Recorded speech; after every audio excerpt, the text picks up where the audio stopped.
Hello everyone and welcome to this week's reviews. I have a special surprise for you today. An early review of the latest Disney inspirational sports film, Queen of Katwe. Telling the true story of Fiona Mutesi, this film charts her rise to chess champion. You could win at Rabishin. You could be the best in all Uganda. Do you know what that would mean for Katwe?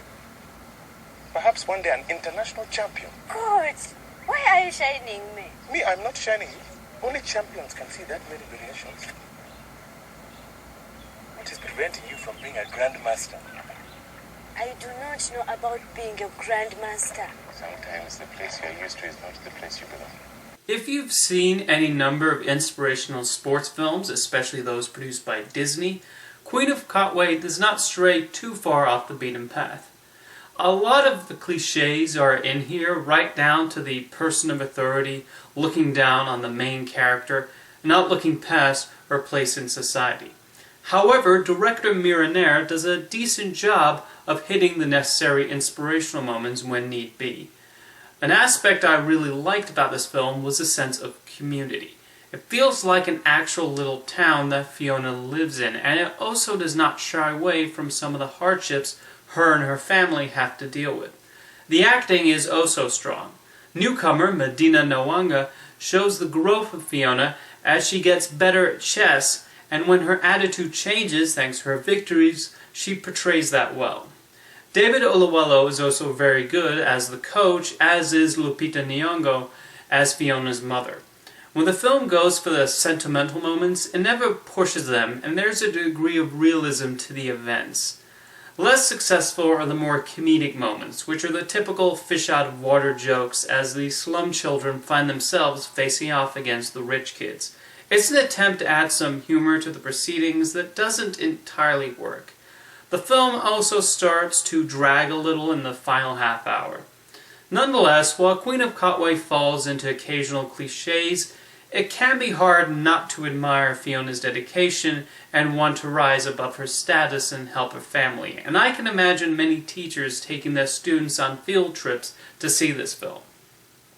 Next up is the third entry in the Bridget Jones series, Bridget Jones's Baby. I'm a big fan of the first film, but the 2004 sequel was a letdown. Will this entry, with Bridget finding herself pregnant, return to the highs of Bridget Jones's Diary? Let's take a look. And who do we have here then? I'm Bridget, and this is Jack, and this is Mark. Oh, lovely. You're our second same-sex couple today. No, actually. Absolutely. We just need the gift of a baby to make us feel complete. You must be the surrogate?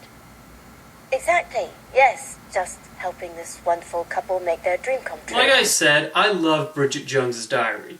It's funny and heartwarming, and Bridget Jones is one of cinema's greatest heroines. I really mean that.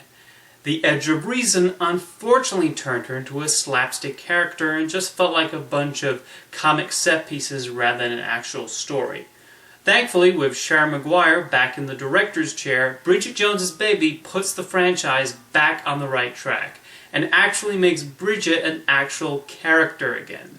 The humor is consistently funny, and while we get a couple of references to the first film, Maguire and the screenwriters don't just resort to callbacks and nostalgia points.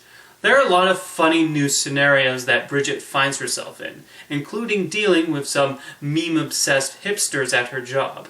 I laughed through pretty much the whole thing, and when it goes for the heartfelt moments, it works. These characters feel like they've grown since we last saw them.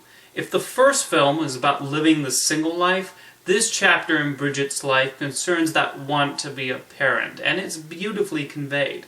Renee Zellweger is a delight as Bridget Jones, making me wish again that she was in more movies. She had an incredible golden age starting with Jerry Maguire. She was a genuine movie star, and that spark she brought to Bridget in the first one is definitely here.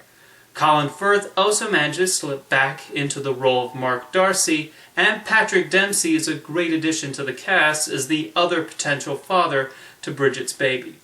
Overall, I left this film with with the same good mood I always have whenever I watch Bridget Jones's Diary. Welcome back, Bridget.